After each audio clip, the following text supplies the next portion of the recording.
All right, we are live. We are in Florida. We have Andrew Neeme in Vegas. We both are from Michigan. I got the Michigan shirt on, hyped up. Lot to talk about with that. What's going on there? But Andrew, tell us how's it going? How are you?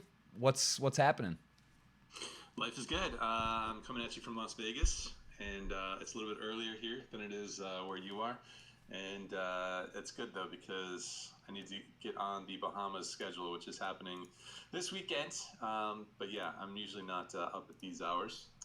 That's okay. Set the alarm and ready to go. Ready to have a nice chat with you, Jeff Gross. Let's do it, man. We have a lot to talk about. We are obviously excited about the Bahamas. Both of us going to be there for that Poker Stars 25K Platinum Pass, where we have two. We did a competition where we kind of over the course of some time, we'll talk a little bit about that. Oliver Biles and Matt Kiefer, we ended up selecting to go down there, so that's really cool. We'll meet them in person, and they're going to get a chance to play the 25K. I guess I want to talk about that, but let's first of all just give people a little background. Let us know who you are, where you're from. Like, give us the rundown, like the quick life story of how it all started and born and raised and the whole deal, and what got you kind of going into poker. Okay, well, we have to go back to my days at Michigan State University. Um, got my degree from there. My last credits from college, I did an internship in London. It was with a very small music promotion company. Didn't really know what I wanted to do when I was in school. Telecommunications degree, could go so many different ways. I thought I would work in cell phone technology or who knows what. So yeah, I guess like a lot of people, they either do their master's degree or they end up getting an internship. And I went the internship route, and I worked for a company in London that it was awesome. It was a very small company, just a couple guys that ran it, and maybe one other employee and myself. So it was a really cool experience. Got to live in London for like a year and a half, and they hired me after my internship was over. So I was hanging out there and running around town and working in music industry and going to see shows and all this stuff. Stayed there until my visa expired, and then had to come back to the U.S. after that. Moved to LA, did the music industry thing for maybe 4 years or so, but never really found a job that I think I enjoyed as much as the one I had in London. So I bounced around a little bit, and this was around the years 2004 to 2008. So this is like peak poker boom years, which I wasn't taking super seriously throughout that time, but dabbling in the online streets, which, again, so many different sites, so many people playing online, so many people getting into poker, myself included. It was all over TV, and just started to get more and more interested in it. And again, it was a lot easier back in the day. You could get by on not doing nearly as much studying, and still, as long as you're putting in a decent volume of hours, you could do pretty well in poker. And combined with all that hype around poker was the sort of uh, instant recession in the economy. So that happened. Music industry wasn't really, I don't know, wasn't really feeling it as much as I did at first at my original job, and poker was just everywhere. So I was playing more and more as my job kind of slowed down around the economy slowing down, and before we know it, I'm playing full time poker, grinding online. Always loved Las Vegas. I was living in LA, came to Vegas maybe 20 times or so over the course of 4 years. Always disliked when it was time to leave, pack up the bags, and check out of the hotel. Decided I didn't want to have to leave anymore, move out to Las Vegas, and this has been home for almost 10 years now. All right. So, and again, those of you that don't know Andrew, or those of you that do know, we want to congratulate you on the 100,000 YouTube subscribers. That's a big deal, and you've been the standard. You've been known as the guy that pretty much everyone that I think watches poker vlogs knows who you are and has seen your stuff. It's really high quality. You edit them yourselves, which is amazing. And hitting that 100K milestone is pretty incredible. Why don't you talk us a little bit about how that actually started? When did that start? What, like, not the exact date, but roughly when, like, what made you one day say, you know what, I'm going to starting a vlog? When did that roughly happen, and what made you want to do that? So I had thought about it for a little while. I kicked around the idea in my head. I started watching a couple of mainstream guys on YouTube, not that weren't doing poker content, and just kind of like understood what they were up to and really enjoyed the medium of, just telling your daily story into the camera, and you don't have to ask anyone, for either for permission or for a job, or submit your storyline to someone for approval or something like that. Just sort of like really clicked as far as connecting directly with an audience, and doing a little bit of creative storytelling through this YouTube vlogging thing. And I also just kind of thought that maybe some people might be into the daily poker story. There was a lot of content in poker. There's always been TV shows about like poker cash games, these high stakes poker shows. Obviously, there's the WSOP on ESPN. All these shows and tournaments and things, all these cash games, they're super high stakes. Even the main event at the WSOP is $10,000 buy-in. So that's like a dream. That's like a lifetime dream for some people. It's not like people are going and doing this every year. It's not like people are bellying up to the table at these massive high stakes nosebleed cash games. So I kind of felt like the games that I was playing, those are the games that most people are playing, and they might dig just having an eye on someone who's going and playing these games, the same games that they're playing, and running through some hands as well, and walking people through some hand histories that where people, they don't really have a professional poker player to chat hands with. They might chat hands with their friends, but that's gonna be very basic level discussion. So decided to add that aspect, give that a try into the videos, and just started uploading. This is in October of 2016, so a little bit over 2 years ago. And how was that, like, was it something where when you obviously the journey, it's it's got to be a big learning curve for you, that you, like, from looking back when you first started, like after you did the first one or two, was it kind of like, did you love it? Were you like, man, I don't know, this is a lot of work? So I imagine, I know how much time and effort goes into vlogging, and even just the shooting alone, let alone, I don't know as much the editing side. I'm very like, I've used someone from the start. I didn't dive into the editing side of it, which I think has its pluses and minuses. Obviously, like, it's great to do it on your own, because you script it exactly how you want it. You don't send it off and then like maybe some key parts or stuff gets missed, so you have that advantage, but it takes a lot of time. How much time have you saved, or how much have you learned from that initial process? Was it like looking back and you're like, oh man, I can't believe, or like I even started? Or how different is it from your first, say, couple weeks or months of vlogging to now? Like, what would you say some of the biggest learnings have been, or just overall experience with that? Like, what's been looking back that then to now? Like, what would you say to someone maybe that's thinking of starting vlogging? Any advice, tips, or just kind of a little bit of your journey with that? If you could shed some light on that. Yeah, I mean, you're definitely doing it the smart way. You hired someone to do all the cutting up of the footage and stuff. The filming is relatively easy. You bring the camera, you keep it in your pocket, and it can be a pretty nice camera these days, even on your cell phone. Cell phones have pretty amazing cameras, so the filming itself is relatively easy. The difficult part is the editing, and not necessarily super difficult. It just takes a long time. It can be very tedious, depending on how you want your final product to look. The first video that I put together, it took me 2 full days to edit, because I had downloaded a new editing program called Premiere Pro that I had never used before. And the good thing about these editing programs is that there's so many people using them, that you can type in a question to YouTube and just ask whenever you need help, whenever you don't know how to do something, and there'll be a bunch of people that have made videos, and you can just watch their stuff and get an answer, and you move on. So in my first video, my first vlog, I said the goal was to maybe make a video every session that I played, and I put this number out of like maybe 5 sessions and videos a week.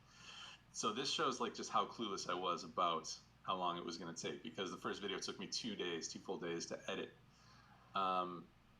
And if you're just doing that, that leaves literally no time for anything else. If you're just grinding poker and making videos, then, good luck having any sort of a life. And so obviously we had to dial that down pretty quickly. It was just not possible. But yeah, I guess like I give the advice of, unless you just really want full control and full like creative expression over the content, the videos that you're making, I would always probably suggest to go the Jeff Gross route and hire someone to help you out, do the editing. Even if it comes out looking a little bit different than you might have envisioned, it's probably not going to be like that bad of a thing.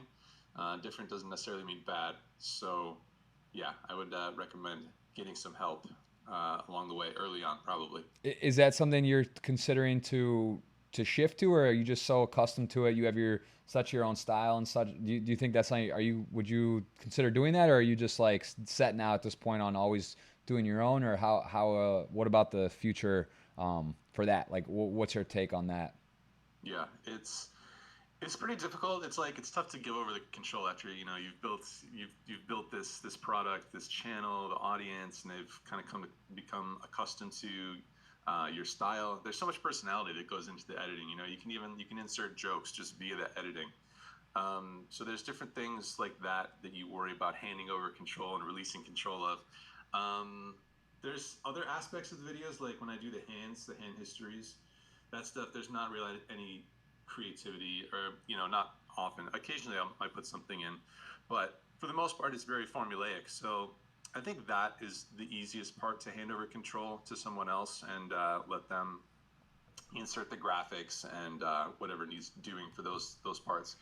And so I recently started working with Jason Somerville and team Run It Up, and he's got a whole team of editors and graphic designers and guys at his disposal that can help out and pitch in. And they've started with like maybe the past 3 videos just dropping the graphics in.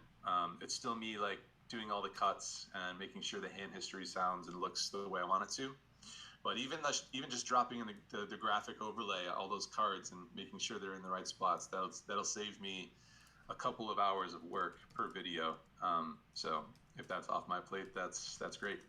Yeah, that's huge. I think finding ways, being obviously one of the leaders of poker content that you are, it's one of those things where finding ways to delegate or just kind of find things that maybe you could outsource or do goes a long way. That's one of the questions I had for you. How do you find the time to be so active and on so many different platforms? Your Instagram here, we got it pulled up. You're on Twitter. I can relate in a lot of this stuff. It takes a lot of time. Do you find yourself ever a little overwhelmed with stuff, or do you is it just part of, you get it down to a science, you know how to do stuff like, and obviously also I want to ask about Boozy, who is amazing, and we've had dinner with my wife and you guys, and I want to chat about that as well. And she does help though. She does some editing, or she's incorporated into your overall arsenal, or she does her own thing mostly, or does she help in some capacities with what you do?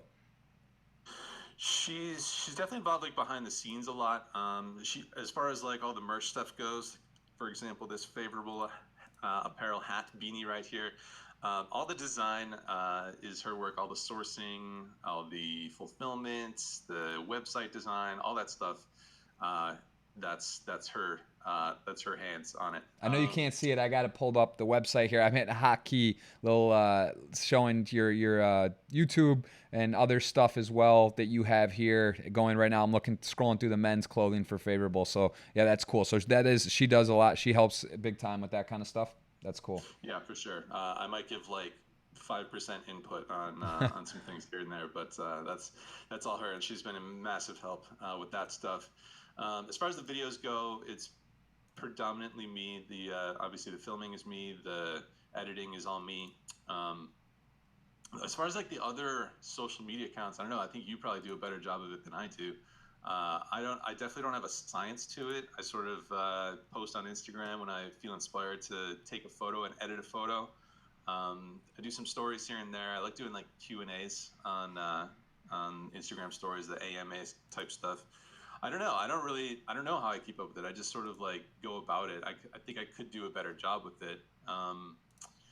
There's people like I watch Gary Vaynerchuk, who says, you need to be posting on the Instagram feed like 6 times a day, which just seems insane to me. So I'm nowhere near that amount. And I don't know. I don't know if like I should be doing more. I kind of just do it when I feel like it. And that's kind of been the MO ever since I started playing poker. I just kind of like do what I feel like doing, which, is good and bad. It's good because maybe you won't get as burnt out per se. but probably could be pushing myself a little bit further in a couple different directions. Yeah, well, no, you do a great job, and it is again being in this content creating type space. I know it can be a little overwhelming sometimes. I think a big part of it is just not getting sucked into other people. Like, it's like you go on there, you post something, and then you find yourself, like, I'll find myself like 10, 15 minutes scrolling through or looking at other people's stuff. But honestly, Yeah. that is part of it though too. You need to be aware of what's going on in your industry and your peers and see what they're doing. I mean, I can't tell you how many times I'll look at your site or Jamie's or Lex's or these other, and I'm like, oh man, or run it up stuff, and I'm like, that's cool, or they did this, or now there's this new way to do a story, or the question stuff. And I think, like, I go back and forth with my wife, who sometimes will say, like, hey, you're on social media too much. But it's like, I get it if it's like you're just doing it to do it, but like I would argue that there is some where it's instructional, educational, and also just being, engaging with some of the other creators and friends on there too, right? It's not just a one-way street where you post and don't give anything back. You want to engage and be a part of it, but it's definitely a fine line between getting sucked into. There's so many different things: Facebook, Instagram, Snapchat. You were saying you deleted. I really don't use that one, but at some point it just becomes like you could look at your day and say, I'm spending hours a day on social media, not to mention the filming of YouTube vlogs, the editing of it for you. So yeah, it can be a little overwhelming, I think, and it's just a matter of kind of having some parameters and just trying to do a good job balancing as you go. So I can definitely relate. Yeah, man, the endless scroll of Twitter and Instagram is a crazy invention. Whoever put that feature into these apps. Yeah, I mean, as far as like inspiration goes, yeah, I agree with you. I mean, the vlog was inspired, by a guy named Casey Neistat, who I mentioned a lot in various chats. So if he wasn't doing his thing, and if I didn't see him doing his thing, I don't know if I would be doing this thing. And you take a little bit here and there. Obviously, when you're, as you mentioned, like when you're working on all these projects, there's less time to gather that sort of information. Yeah, I think you sort of have to like be aware of what you're doing and how much time you're spending on these apps and what the reason is that you're spending time on them. Yeah, if you're gathering inspiration or just whatever, hanging out on 15, 20 minutes or something here Yeah. and there, but that time can add up, and you can get lost in that endless scroll of Twitter. You end up in threads about politics and stuff like that. I don't know Yeah, how you productive. rabbit hole. Speaking of politics, I'm shooting around on my list, but we're getting some nice segues here. We got to talk about it. Being both from Michigan, got a lot of love for Michigan. Born and raised. I think we can both say we got pretty pump faked as maximum you could. It was like out of nowhere. I was like, oh, it's on the bill. The Senate, House passed by a majority. One of my best friends is a lobbyist there. He was saying it's like a guarantee the governor's going to sign. Basically, I don't know. He was saying like 93+%. So you're talking about a 3-outer on the river type of situation. The governor's leaving, and it looks like it's all good. I didn't even know when it was actually getting finalized, but then next thing I know, someone texted me like at nighttime. They were like, it just didn't pass, and I'm like, damn. Like, even though it had been 13 months away, 15 months away, like having that Michigan added to Pennsylvania just passed. Like, now you're talking about a decent network, even just selfishly for Twitch or playing online. Like, it would have been great to go play Poker Stars, have the pool, go back home, be at my parents' house, be there a little more often. Not saying I have to play poker to go home to see them, but it just adds, like, all right, you have an office, you have a setup there, you have a space, you have your family. It's cool, like to be, obviously I know now you're doing some Twitch stuff as well with Run It Up. I know you've been dabbling in those streets, kind of getting in there as well. So I think it was, I can say that was I want to hear your experience. Like, did you basically think it was a lock, and how do you feel about that whole situation? Yeah, I mean, I don't know why I continue to be surprised by developments in the online poker legislation world. You think we would learn our lesson by now, just with how slow all this stuff seems to move through. I don't know if it's like both state level, federal level, whatever. It's just unbelievably slow, unbelievably, it can be pretty tilting if you think about it. Yeah, I thought it was a lock. I was reading articles along the way. It's like all of a sudden, all right, it passed the House now, or the Senate now needs to pass the House. It looks good. All right, that was easy. Great. Now we're going to have online poker, and everyone says the governor's going to sign the bill. He's almost surely he's going to be signing it, and then one day you wake up, no, he vetoed it. Yeah. And now we have to go back to the next legislative session, I guess, which will happen later this month. But I guess there's going to have to be a lot of re-educating some incoming, legislators as well. And who knows? I guess there's still a lot of positivity as far as the passing of that will currently with the new incoming legislators. But we just have to wait and see. And it's just been so much of this over the past handful of years, and it's really just ridiculous because people talk about. I know the outgoing Governor Rick Snyder, he mentioned that he's worried about it being an expansion of gambling into people's homes and stuff like that. But that's never the actual debate, because you can so easily, anybody anywhere in the country pretty much can just hop on the internet and start gambling for real money, like, so easily. Right. And you're not like you're if we pass regulated online poker in any one state or in this country, you're protecting people from having to deposit on these shady offshore sites, or using these apps where the money is handled from a guy that you don't even know who he is. And you're putting all of these games into a very transparent process, and all these companies are going to be licensed, and people, instead of gambling in these other shady spots, they will be doing it in very upfront regulated locations. And to say that it's like an expansion of gambling, it's just not true. And it's like, you have to assume that these people are smart and they know what they're talking about. And so are they just like being willfully ignorant, or is there more likely maybe some sort of reason why they're signing off on these vetoes and stuff? Yeah, Who knows? there's It could some. only be speculation on my part. But yeah, it would be so cool to have it in Michigan. I mean, just like you, I would love to be able to go back there. I've been doing some online poker live streams on both YouTube and Twitch, and it would be so cool to have it in Michigan. There's a bunch of casinos around Michigan, so I think it would be really fun to just do like a month-long kind of road trip around Michigan and be able to go, feature some of these casinos and bring the laptop and extra screen along, and then do some live streams all over from Michigan. Yeah, Yeah, I'm with you.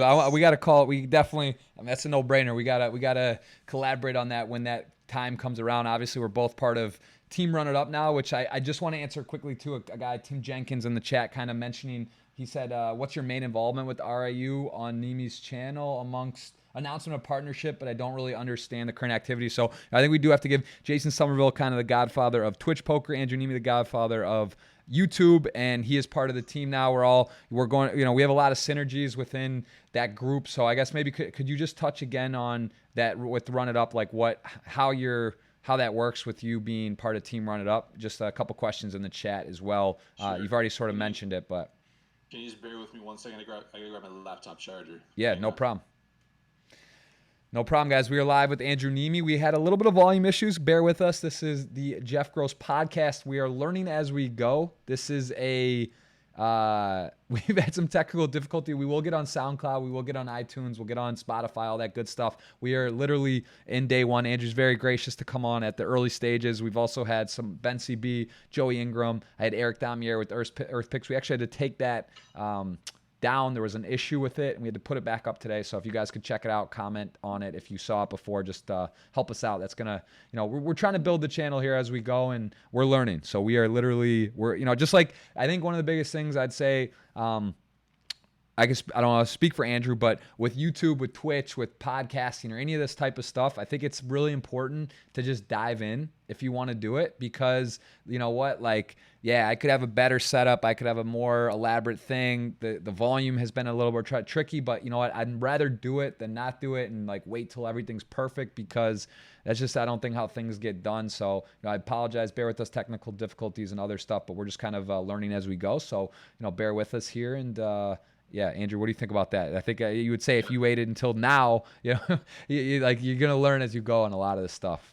Yeah, no, I was just talking to somebody else about they were thinking about or they're going to be starting a channel or doing some vlogging. I don't know where the vlogs are going to go exactly, but yeah, you just kind of like you get started, and you said it. You learn as you go. You make some tweaks. You get some feedback from both your friends or some other people that are doing a similar project, or the audience themselves. and then you refine it. No one's expecting some beautiful masterpiece creation right off the bat, and I don't think that's realistic. If someone is expecting something like that, they're being unrealistic. So take that in mind as you get started, and off you go. Really, that's the way to do it. And that sort of ties into the Run It Up stuff. I mean, they're basically like, they're an agency of sorts, right? So they're going to be helping out in a couple different directions. They're going to be helping out as far as management goes, with like both doing the creative side, coming up with graphics, to use on your Twitch channel. If you're trying to get into Twitch, they're really trying to help the poker creators make their lives easier and get the message out, and help them in that process wherever the person might need help. So for me, yeah, if they can chip in on the editing a little bit so we can crank these vids out a little bit more, that would be fantastic. Whatever else needs doing, graphic design, editing, the technical side of things, the hardware, what's the best hardware for you to use, how do you set up a Twitch channel.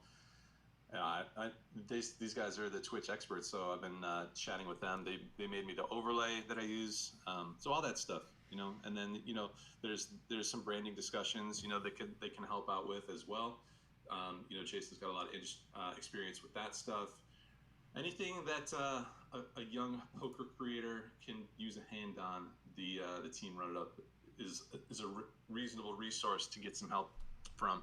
Absolutely. We got some legends in the chat. We got Matt Kiefer and Oliver Biles, our Platinum Pass winners, as well as Catrific, YouTube celebrity legend. Also getting into the poker space, Catrific. I'm sure you're familiar with her as well. She's also one of the finalists for the Thirst Lounge host. So good to see you guys. Good to see all of you. Thank you for chiming in. We're going to get some audience questions later, as well as Instagram. And I just want to point out here, Andrew can't see the screen, but we do have a $20 giveaway. If you ask Andrew a question and retweet this live now, we'll have Andrew go ahead and give us a countdown at the end of the show to pick that $20 winner. Where we like to do giveaways on the Flow Show and the Flow Show podcast, and we'll have Andrew do that. But speaking of giveaways, Andrew, you and I were in charge of a very special giveaway where we handed two $30,000 packages. It was supposed to be one. It ended up being two. Both of those gentlemen are in the chat that won that package, Matt Kiefer and Oliver Biles. Why don't you we give shout them out, but let's talk a little bit about this, because this is very relevant, very present. Literally,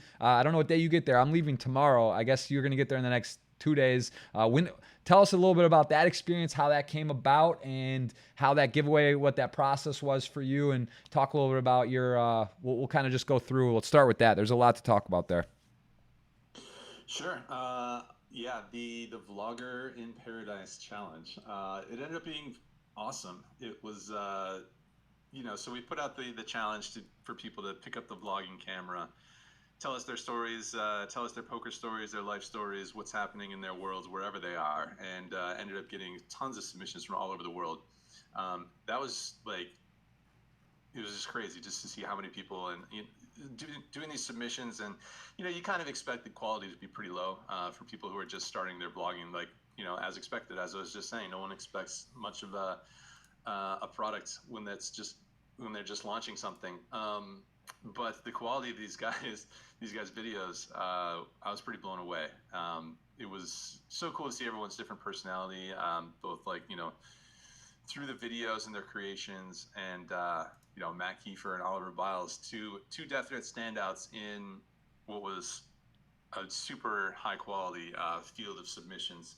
I don't know how many countries we got submissions from, but we got like 200 submissions off the bat, and 80 different people making 10-minute long videos 5 times for 5 weeks, 1 time a week. Awesome stuff. And yeah, these guys, looking forward to making some stuff together down in the Bahamas. I'm getting there on Saturday, which I probably should have flown down with you tomorrow, just to have a little extra time to chill out and set up shop down there in the Bahamas. This is my first time, so I don't know. I'm not exactly sure what to expect when I get down there. I do expect to be flying the drone at some point around the island there. Very nice, and smart. Capturing some stuff with Matt and Oliver for sure. Is Boozy coming with you? No, I'm going solo. Okay, me too. This is a work trip. I've actually gone 12 years in a row now. I think since I'm 8. No shit. Wow, maybe 14. It's too many times I've been down here, but this is like the one that's like, this is the first time I've actually felt the like holy, this is like, this event is just, for those of you who don't know, PokerStars added 300.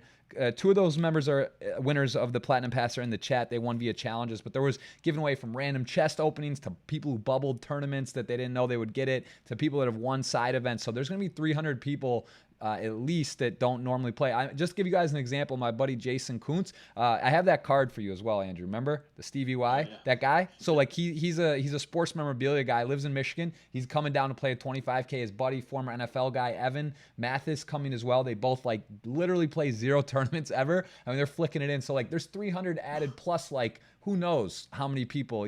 This is one you just if your brother knows how to play poker, like it could be plus EV for them. It's one of those things. It's just such a high value tournament. I'm going to show you guys the structure sheet here. It's 25K buy-in, 1 million added to first, 300 people got put in, and Andrew's playing, I'm playing. So many of our colleagues, friends, and people are going to play it. The over-under, Andrew, let's get you on record. What do you think? Like, I mean, I guess so 300 is the minimum. I know like this event gets normally what they get like 150 or so anyway.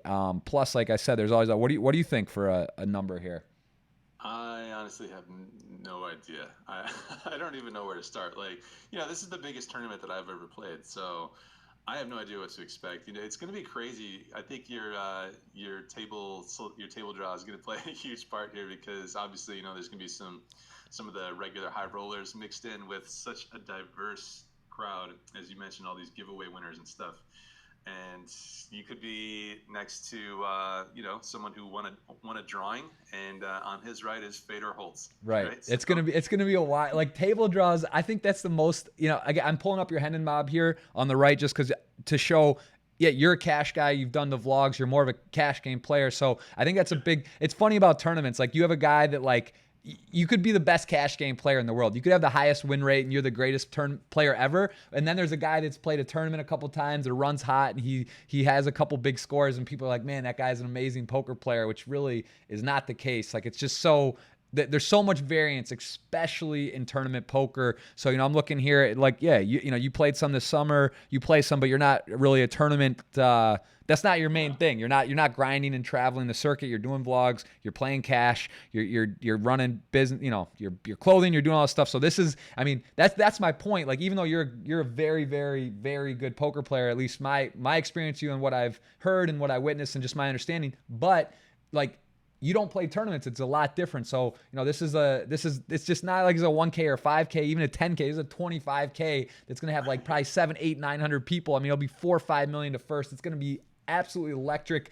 Tell me your thoughts and how are you preparing for this? Or are you any differently? Or like, I'm just trying to like, cause like, I'm trying to like get it. Like I'm getting the shoes of even like you have a lot of experience. You've played on these televised stuff. You're comfortable live. You play a lot of live poker. I'm trying to think of people that have never played like a tournament, and even guys like Oliver and Matt who have had some success recently. They have their YouTube channels. They've had like a third. They've gone deep, right? But like I'm trying to think of someone who's like literally never played a buy-in that's like over like $200 that's going to be in this 25K. It's got to be insane. But like, how do you feel about it? I mean, you're kind of like a hybrid. It's not like I don't think you're going to be feeling the pressure necessarily, but like it is a 25K buy-in, huge money at stake, huge opportunity. What are your kind of overall feeling and how are you approaching this?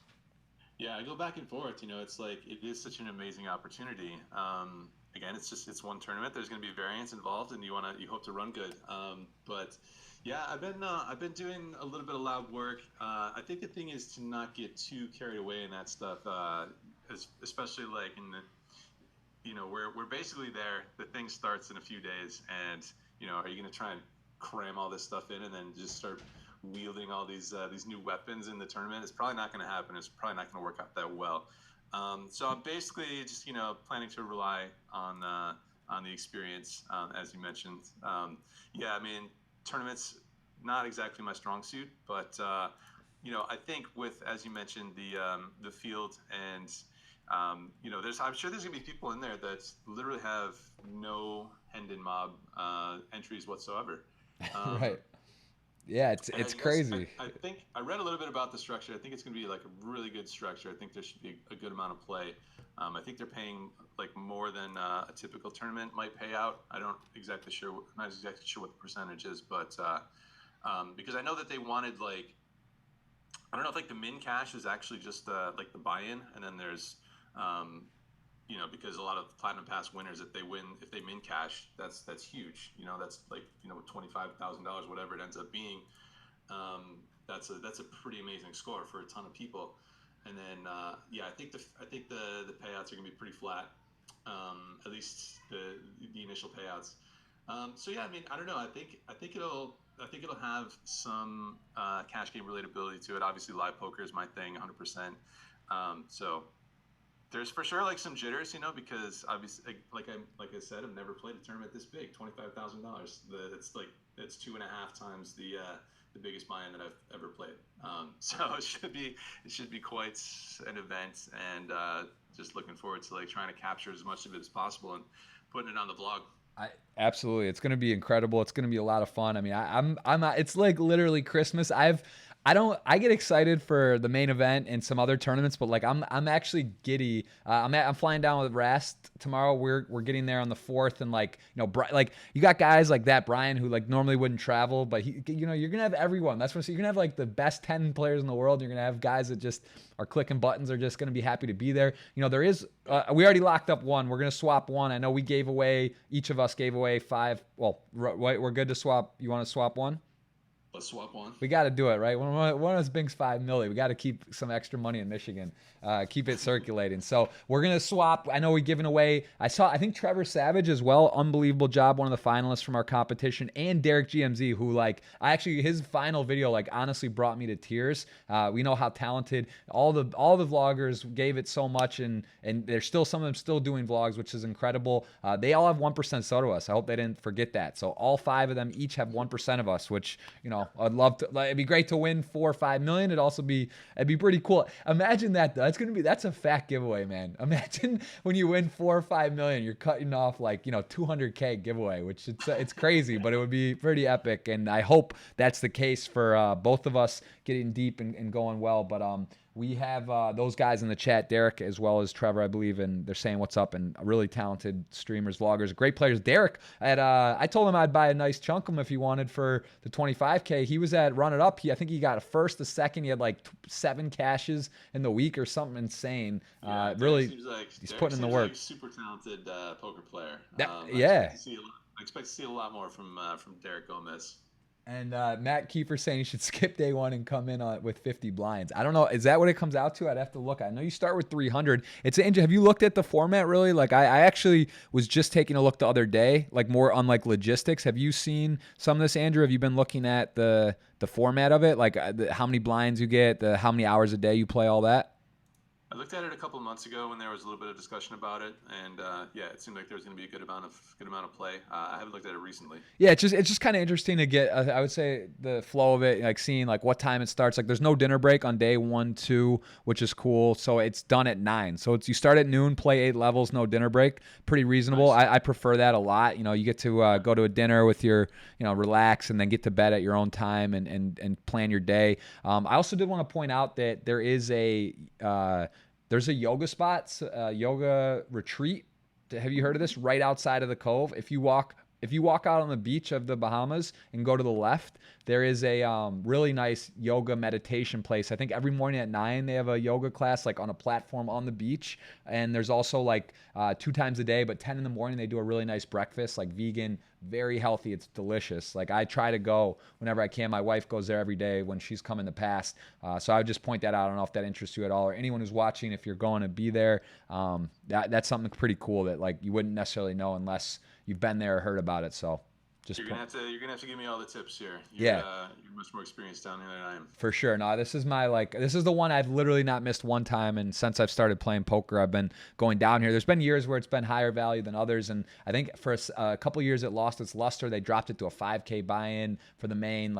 The satellite winners were down, but this year everything's kicked up, and there is still a 10K main afterward. There's some other side events, but really, eye on the prize. This is this is the Super Bowl. This is definitely going to be the marquee event of the year. It's really a special time. So I'm excited if they could do this every year, that'd be great. I don't know how feasible that is, but if they want to keep this going next year, hey, I'm on board. Yeah, if they get 1,000 plus, or it depends how it all shakes out. Who knows? I think this is going to be interesting to see the numbers, the feedback. feedback and the response from everyone. But it's definitely a very special event. Really, kudos to PokerStars for trying this out, putting it on, doing a special anniversary, and giving all this stuff away. I know it was fun. You and I got to work together for a couple months on this and watch some cool content, and it's been a blast. I want to mention about, we did talk about Boozy, but someone did ask a question I meant to ask you as well. Where did you guys meet? That was one of the questions on Instagram. How did you meet Boozy? So it's how long now have you guys been together?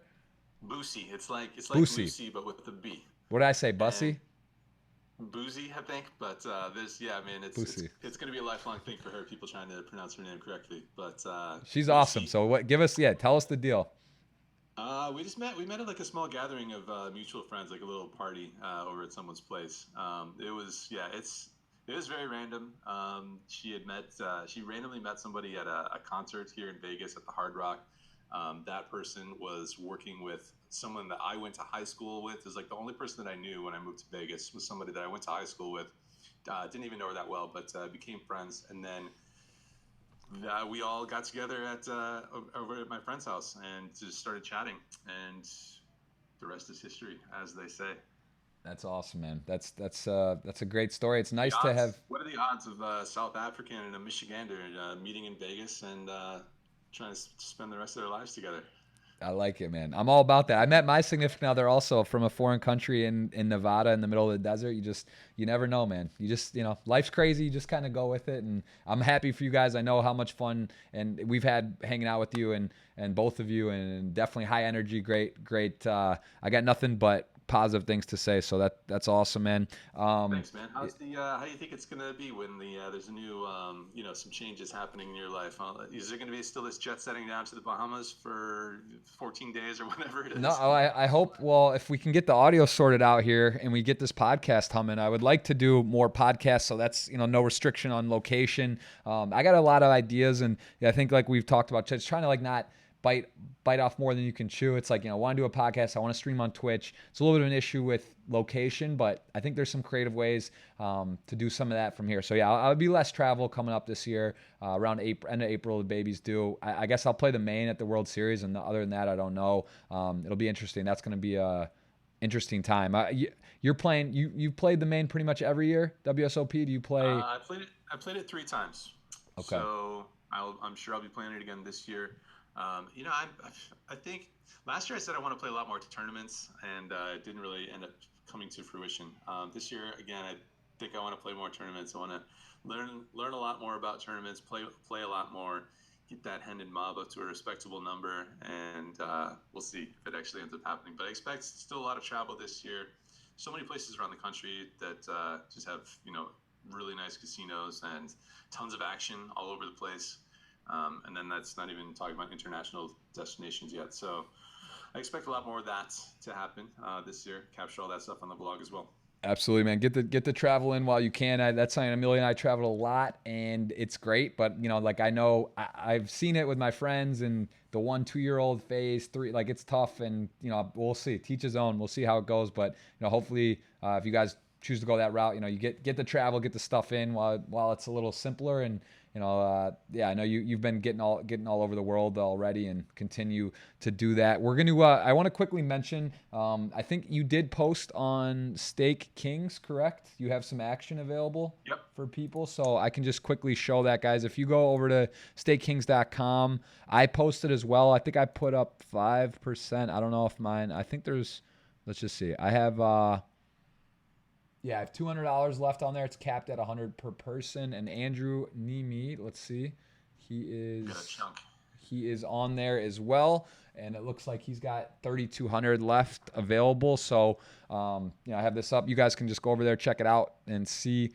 that. There's a bunch of, there's other players. I know Mac. Actually, now I mentioned it, Matt and Oliver also are on there. So, if you're looking to gamble a little, it's a pretty sweet spot. Like I would say, I don't know Matt and Oliver's game exactly, but based on like what I've seen from some of their vlogs, but also we saw that Oliver and Matt both final tabled this month something live, which is pretty impressive considering they don't play a lot, I think, live, or they're not playing poker a ton. So the fact that they like got in there and battled down to final tables means they have some intuition and at least some run good in their in their Yeah, I pocket. mean the So cool thing the cool thing about that site is that you can buy such a small percentage. You can buy such a small piece, and then you have this cool little sweat of this amazing event that's going on right now or is about to start. So you can be a part of someone's story, and for a very small dollar amounts if you want. yeah, $10, $20, whatever. You can click a button, you can custom how much you want, and that is definitely, it's like crowdfunding for poker players. It is selected to known pros. It's not just open for open play. So that's another thing. It's like the people that you're on there are either known pros, and obviously the site kind of they work that out with them and guarantee it. But anyway, Andrew's there. I'm there. If you guys want to sweat along, it'd be cool. We already have some giveaways for our communities, and on I don't know what else you have, Andrew. I know that we've already given, like I said, we've given away 5 for the guys that were finalists, and then there's some action available to buy. That's very cool. So in terms of preparation, like you said, you have a lot of experience. You're not going to necessarily try to jam up yourself. I think we're both got plus EV good spots in this tournament. Going to kind of go with our experience and take what knowledge we have and go into it. Not try to over jam the brain days before and just like learn new stuff. But I think it's going to come down to table draw. It's really important. And like 300 bigs deep, hour levels. It's a lot of play. I mean, you don't have to Yeah. go too crazy. If you just kind of hang in there and let some, there's going to be some people making some decent sized mistakes. So I think, Yeah. yeah, I mean that's about as good of a structure as you could ask for. I think the main event is 2 hour levels, but 300 big blinds at hour-long levels. It's going to resemble a cash game for a long time. So, yeah, like you said, I think just don't get too carried away, both with trying to cram a bunch of knowledge and then hoping to just fire away with all this supposed newfound knowledge. I mean, I'm looking at some things here and there, but yeah, right. just gonna go in there and do my thing, I guess. Yeah, I think, I mean, again, like another big part of it is being prepared, being mentally, there's a lot of other things. I think this is something we've talked about, and just in general with like people ask like what separates a pro from an amateur. I mean, there's a lot about preparation, about being rested, being focused, being present, all these things. And I think there is going to be some people that get really caught up in the hype, or they're a little bit nervous, or they just don't like do the things. But you've done it, you had the experience, you played live, you know how to take your time, you have some live feel. It goes a long way. Live poker is way different now, and there's a lot of talk online about whatever, like there's solvers, there's software, there's all stuff. Live is, there really is, like there is something about being a live player, having that live feel that you just can't really teach without experience. So yeah, I mean, I think it favors live experience in a lot of ways. And I know we're gonna have a good sweat, man. We're gonna go deep, and we'll do well. How about let's see, variations of poker? Do you like any other games? Do you play any PLO? Any other types of poker that you like? Yeah, I like PLO a lot. I wish there was more of it. I mean, I guess here in Vegas over the past maybe year or maybe a little bit longer, there's been games every day over at the Aria.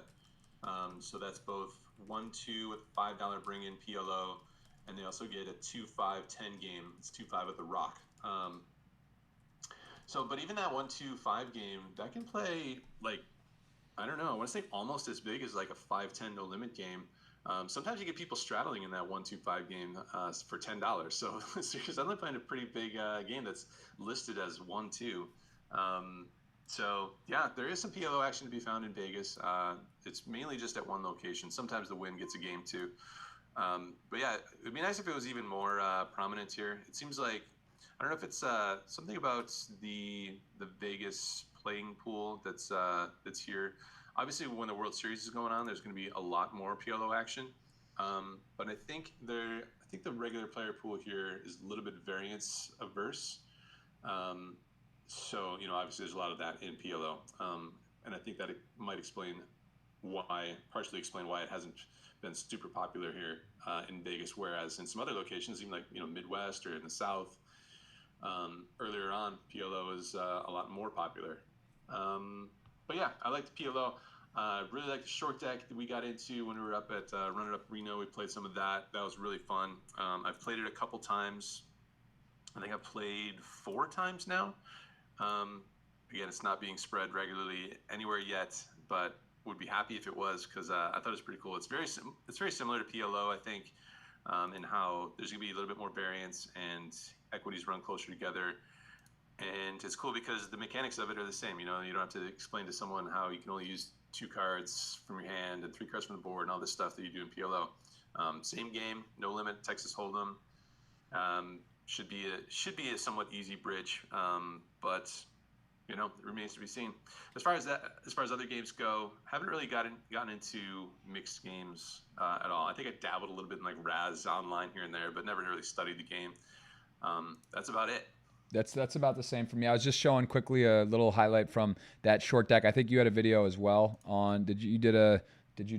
YouTube video here? I'm just trying to look back and where it would be. But yeah, you can see Andrew. Just again, we mentioned crossing 100,000 subs on YouTube. Pretty epic on that front. That is it's a lot of options, a lot of different formats of highlights, hand reviews, video styles. So really impressive. And if you guys want to check that short deck out, there is some of that from Run It Up. That was a lot of fun. We did playing. Yeah, the 100K number is it's an interesting one because it's tough to get too high up there when you're making very poker centric content. You know, I don't know if you're doing as many hand histories in your videos. I don't think so, but in mine, you know, we're walking through all these hands and there's all this jargon. It's going to be a very niche, you know, content, and you know the poker playing audience. They're a very passionate audience, that's for sure. People love to watch people play poker. They like to learn strategy. They like to read gossip, all the forums and all that stuff. Soak in as much poker as they can, but it's not the biggest audience, that's for sure. So we're not going to get to 1 million subs talking about all these hand histories and speaking a language that no one really understands outside of these dedicated poker players, but 100K, it's a pretty cool milestone. It's awesome, man. It really is. I've been doing it for a few years, and you know, I really like. I've watched. I don't get. I guess I want to ask you as well. Is there anyone's content do you ever really get to watch? Because I know myself, like I'll go through and you know I love your videos. I've seen some, but it's one of those things. Like same with Twitch. Like I know some of the guys that I watch, I love. Like I'm like, man, they're really good and entertaining. They do a great job, but it's like when you're spending so much time shooting, editing. You have your relationship, you have family, friends, you're traveling, you know, you're learning poker too as you go, where I think we're all kind of studying students of the game. So to find time, like I'd rather watch, you know, I think it's different for that's what you have 100,000 people watching. Have people like when you decompress, I would imagine it's not like you don't fire up someone's vlog most likely. But again, there is some research, some studying, some sort of help. It's also entertaining because you like it. But you know, what do you do to decompress? And I would imagine there's not too much other poker content you watch, but I could be wrong. So I guess I would. There's so much of it. Yeah, there's so much of it out there, and a lot of these videos, they're pretty long format, so it can be tough to watch everything. You know, some of my videos upwards of like 25 minutes long. That's like, you know, a full show, and if you got a bunch of bloggers out there, that's a lot of shows to keep up with. Yeah, I try to keep up with my fellow bloggers. Shout out to Brad Owen, Johnny Vibes, Jamin Burton, those guys doing their thing and making awesome videos. They should probably have more subs than they do, just because their stuff is great. Yeah, it's tough to keep up with. I really liked Doug Polk's videos on, you know, when he's doing the hand reviews. That stuff I think is some of the best like free poker content out there. That was really helpful. Aside from that, I don't know, man. I don't really watch too many shows. I don't find there's a ton of time for that. Believe it or not, I've never seen a single episode of Game of Thrones. That is hard to believe. And listen, I don't watch any TV. I watch literally, I haven't watched a show. I can't remember, but I've seen that. I've seen a couple series, but Game of Thrones, man, that just shows you guys how hard a worker and dedicated Andrew is. He's basically live streams or lives vlogs for you guys, because that's crazy, man. That's a crazy statement. I'll say that's crazy. I've heard some people say when I say that they're very jealous because then I get to experience it all for the first time once I eventually get around to watching it. I really liked Breaking Bad. That was a thing before I started the vlogging, so I had a little bit extra time. I binged through that in Vegas. I know exactly where I was. I watched like a seasons in a day or two. That was one of those ones that messed up the sleep, like Grand Theft Auto in high school. You know, it was just kind of like it's one of those things that just takes your time. Once you get in there, you get sucked in. That's the problem, because like it's like, what are you really looking for? You want a great show, you want to be entertained, but then at some point it's like, can you imagine like? I heard Prison Break's unbelievable. I've heard a bunch of shows that I want to see. They're on my list of like to go through, but I know how it is. And it's like, it's just going to take away a lot of time from sort of the goal. And I think that's important is like, there's like a tipping point almost where it feels like when you get doing something, like you have to kind of take a step back, like Ferris Bueller says, you know, life moves pretty fast. Like it's important to have balance and keep in touch with everything, because it is like, I love it. I love poker. I love, like in my world, I would do a lot of like podcasts. I love talking to people like yourself that are interesting, engaging, fun, you know, up and coming, just like doing great kind of stuff. Like I just feel like it's hard sometimes to decompress. Like you actually have to like plan out to like take a break, you know, because there's always something you could do, right? You could always do another vlog. You could always go play cards live. You could always like, do you ever find yourself like having to sit back and be like, man, I need to like have some balance here. I need to slow down, or like, do you ever find yourself kind of getting in like the matrix where it's just like sometimes you feel like, man, I'm getting burnt out, or I'm doing too much of this. I need to find like balance, or do you kind of have do you have a system in place for that? No system, but like this year, I mean, it's kind of funny you mention that, because this year that's sort of like the main goal. I didn't set any sort of like New Year's resolutions or specific goals that I wanted to achieve this year, aside from pretty much what you mentioned. I just kind of want to focus on being more present and enjoying this ride a little bit more. You know, when you're making the videos, you're always like sort of looking ahead at what you're going to do next. You're editing the video because you want it to look a certain way when it's done. Once you finish and upload the video, you're thinking about what you want to do next. You got to go play your next session. You got to start filming the next video. Then you got to do this, and you want to try and get to this number by X date. All these things. When it's all really arbitrary, there's no, you know, the 100K. It's a cool number, but does it change anything? Not really. I mean, they give you a little check mark on your YouTube profile, so that's nice. But Check mark's it's not nice. gonna like That's it's not gonna nice change. though. It's not gonna like effectively change my life at all. I'm playing your video on the side here. I forget that you can't see when I'm doing this, but I got one of your latest ones up, man. 1.8K thumbs ups to 20. I mean, that's silly. That almost seems not real. That's crazy, man. That's a lot of engagement. So, man, guys, if you haven't checked it out, you should go over, look at his YouTube channel, and look at all. I mean, how many videos does it say? Does it populate all of them? Like, do you know how many it is? We got about just under 150 vlogs now. 150 vlogs. That's a lot. I don't know. It's a lot, it's a lot of content. That's a lot of content. I was thinking, I probably I think I put out just around 50 videos, just under 50 videos, 50 vlogs this year. Each one you're looking at, you know, somewhere around 10 hours of editing. That's not counting the filming and playing the session and stuff like that. So 10 hours per video, 50 videos, 500 hours a year. So that's going to take some time away from the actual grinding of poker. But yeah, I think coming back to like, you know, the TV shows and all that stuff, you kind of want to just prioritize what is important to you at the moment, I think. And vlogging has been this vlogging thing. It's been really fun. You know, you connect with people all over the world. You get comments and DMs and stuff from people on the other side of the world. People are watching these videos, and we've been doing these meetup games, and people Meetup games. I gotta jump in. That's why I was talk to me about the meetup games, because I've wanted to do this with you a few times. I haven't had a chance, and tell me about it, because I've heard a lot of great reviews. People talk about this, and tell them what that is really, and is there a schedule, or is it like how far in advance do you post when you're doing it? Is it usually like, all right, we're doing it, and you do a week, or do you actually have like a schedule or website where they can follow along? Or? Yeah, unfortunately, it's like other things that we're in my life, where I just kind of we're not the best as far as planning and scheduling these things. We do want to this year get on a more regular schedule, so people can make some plans further in advance. But that makes sense though, because like you can't, you know, stuff comes up. Even like, for example, this PokerStars, this Platinum Pass, right? Like this thing comes up. If you had a schedule of like, oh, we're gonna do all this, like, you know, you got things that come on your plate, new things pop up. I think it's probably pretty hard to like plan in advance where you're gonna be or what you're gonna do exactly. So it's probably for the best to have them sort of, you know, like you pop up and just be kind of on the spot. Trying to stay pretty fluid with everything. But yeah, the meetup games are awesome. We try to play pretty reasonable stakes where it's an approachable game for most people. Pretty similar style to the blogs. You know, I want the blogs to be, you know, approachable. The games are the sort of everyman stakes for the most part, and the meetup games are the same way. The meetup games are kind of like a celebration of, you know, there's different ways that you can approach poker. You can take it as seriously as you want, or not seriously as you want. So in a lot of my videos, I'm, you know, doing the professional poker thing, playing 5-10 and trying to, you know, play the hands as well as I possibly can. And the other side of poker is that it can be a very fun, recreational, and social game. People can either have a game around their kitchen table, or they can have some beers around the table at the casino. And the meetup games are sort of a tip of the hat to the latter aspect of poker. And we know that not everyone watches the videos.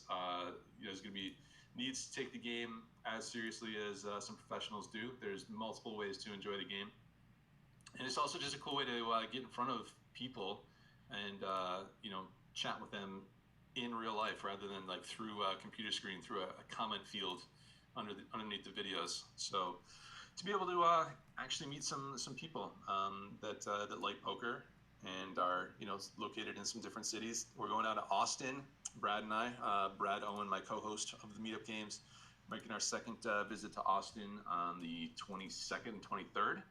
It's going to be our first 2-day event and our first Meetup game tournament. So $120 buy-in down there. Again, pretty reasonable stakes. There's going to be a bounty on myself and Brad. So yeah, 2-day event. That should be pretty cool. Just looking to do more of that, and I think it's a cool way to, I think there's a lot to be said about actually getting face to face with people these days, and not just communicating via messages back and forth on whatever platform. Absolutely. I just was showing your Twitch page. I see some comments and questions if you plan on doing Twitch. So I did put that up there. Andrew does have a Twitch channel. It's Andrew Neeme as well. Looks like you've already you got a few streams under your belt. Of course, it's a little harder being in Nevada or just not outside of the U.S. with options. And again, you're more of a cash player, which I think or you play more cash, so streaming cash online. You typically will see Twitch streamers streaming multi-table tournaments. There's not a ton of options in Vegas, but is that something? Is there any plans for what would you say? Would you say any difference in 2019? Is there going to be some more streams or any kind of what would you plan to stream? Would it be the cash like from Vegas, or what are you kind of thinking? Yeah, I think it'll be a mix. I think I want to, it's still pretty early days. I've probably done less, maybe somewhere around 10 live streams or something of online poker so far. I can do it both on YouTube and Twitch simultaneously, so whatever platform people prefer to watch on. The cool thing about Twitch is that they seem a little bit more lenient about music in the background. So like when I play on when I'm live streaming on YouTube, and then it'll create the video afterwards, like the video on demand or whatever, so people can watch it after the fact. And I'm playing a playlist on Spotify. The video immediately gets claimed by like 30 different artists and then gets blocked and whatever. But it seems to stay up on Twitch. Sometimes they'll mute like a 3-minute section of the video, but if you're playing online poker, you can still see all the hands. And I can stream simultaneously on both platforms, so that's really cool. Planning on doing that for sure more this year, because it's been fun to dabble in that new platform, and people really seem to enjoy it.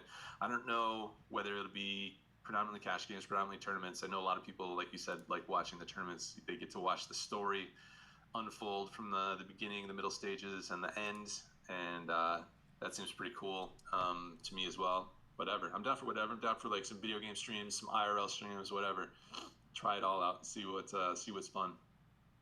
Yeah, it is cool, man. Technology's crazy, like you said. The live stuff's great, it's fun, but there are some really unbelievable platforms and things going on now with Twitch. Obviously, the Run It Up stuff, doing the commentary via Vegas on Australia for they had the events going there in, I believe it was it the Crown, or it was in Sydney. I did one of them at Star. So there was the Crown has done broadcasts with Jason in Australia in the past. He's done some Aussie Millions. The Star doing this one now as well. Like, I mean, it's just amazing that you can have remotely, and then like it's like, oh, Andrew and Ricky GTO and Jason, and then myself were doing commentary, and then all of a sudden it's like, all right guys, we're gonna pass it off to Finton and Spraggy in the UK to carry on the broadcast. Like, that kind of stuff is just the fact that like there's so much that goes in with the whole cards and all that stuff, that they can have that done now where you can remotely be doing these type of things. It's great. It's great for poker, and it's great for for content and just in general. So I mean, that kind of stuff is really cool that Run It Up is involved and this stuff's happening now. So it's great to be a part of. It's cool that we can highlight poker that's happening anywhere in the world. And there's gonna be a lot of people that didn't even know that there was a circuit event in Australia. So we get to show that off, and Jason brings his his streaming expertise to the whole thing, and get some commentators like you said, Ricky Rated GTO. He's awesome at the tournament commentary. So Yeah, he's pretty the cool young stuff. wizards. Young wizards. Shout out to young wizards. Do you have an end goal in poker? Do you have sort of like I guess I don't want to say a 5-10 year plan, but is this something like, I guess, what do you see yourself doing? Like, is this something you see yourself? This is your career for good. Have you thought about it? Is there? Well, I guess maybe even what would you be doing if it wasn't poker? Do you think? I guess would be It's so hard. another. It's so hard to say. If I look back 2 years ago, we had I started the YouTube channel 2 years and 2 months ago, basically, or started making the poker videos, I should say. And to sort of like guess at where what we would be up to, 2 years later, I don't know if I could ever have guessed. So to look forward that same number of years, it's just so tough to say these days. There's so many new and interesting ways you can make a living now that we're pretty far beyond that sort of standard. You get your 4-year degree, you have your entry level job, and then you're with that company for 25 years. This is about as far away from that as you can get, and a lot of it is very uncharted territory. The poker vlogging career. I mean, who knows what direction that'll take me. I wouldn't be massively surprised if the content spins into a different direction at some point.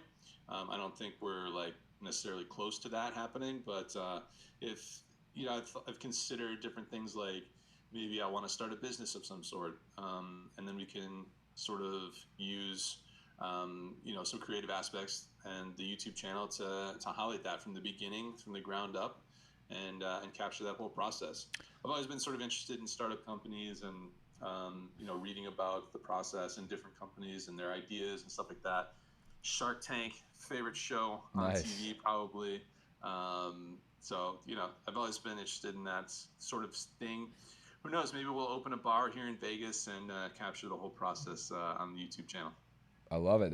That's pretty sweet, man. That would be a fun, very fun project. Is there a like, in terms of poker? Do you like, do you think we've hit the peak? I would say. I mean, like, there's some signs of life all around because of Twitch, YouTube, passing of Pennsylvania, passing of stuff, legalized sports betting. At a national level, this type of stuff where, again, we've talked, it's kind of archaic how this stuff has been done. Even like, look at London or different parts of the world, you're able to, like, moderation is important, right? Like, people are going to do, like you said, they're going to find a way to gamble if they want to gamble. Why not regulate this and that? Do you think we have another boom? Is there another time where we're back every 50 states, or the whole country's close to legal? And have we seen the best, or is there a boom? What's your kind of take on that in terms of the future outlook of poker?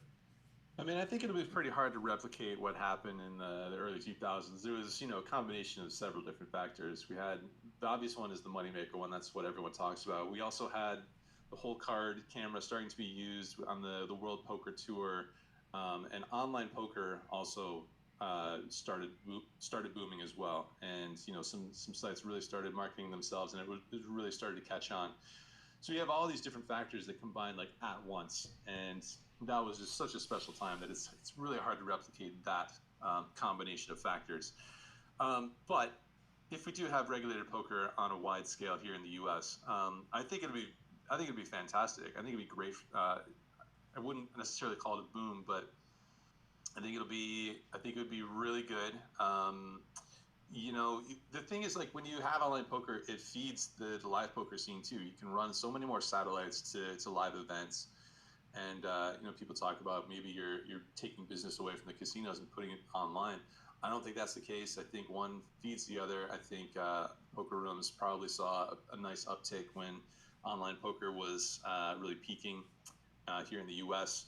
And I think a lot of Americans are going to be a little bit behind the curve as far as, like, when you compare it to some other countries that have had online poker the entire time. Because it's such an amazing tool to learn poker, that when the majority of people are not doing that on a regular basis, I think the games will still be really good. I think when you go online and you play on WSOP, which is merged with Nevada, New Jersey, and Delaware right now, the games aren't. they're not amazing, but they're not definitely not terrible. You know, it's not like the softest you've ever seen, but it's definitely not the worst and toughest you've ever seen. So, you know, if you just keep adding states, Nevada is not really that big of a state. There's, you know, Pennsylvania is a bigger state than New Jersey is. And if we get a few more of these states together, then you can really have something that's a high quality online poker playing experience here. Yeah, absolutely. Just touching too on, like you said, do you feel a little bit like, I mean, you spent so much time and effort with YouTube and growing your channel and network, but I think it's safe to say too, like you mentioned, you touched on, you get like a lot of DMs or messages, or you're visible, people get to know you. It's almost like, in a way, it's kind of like a journal, or you're building something too, like there's so many, I'm sure you get offers or opportunities from doing what you do. So I think like that's one benefit of being active on social and having this type of this presence is, you're going to be visible. If like poker doesn't, if you want to move into something else or segue, there's going to be a handful of opportunities. That's one of the cool things about poker is that you meet a lot of people, and you have a lot of interesting people that like poker, that do other things in life. And that's got to be, that's how I would look at it, especially for you, someone that's done what you've done. Like, you kind of have a portfolio. Like, if people, it's not like, who's Andrew Neeme? If you decide, hey, tomorrow I don't want to play poker, you probably have already stuff that like people have either reached out to, or you could go to, or whatnot. So I mean, that's a pretty cool part,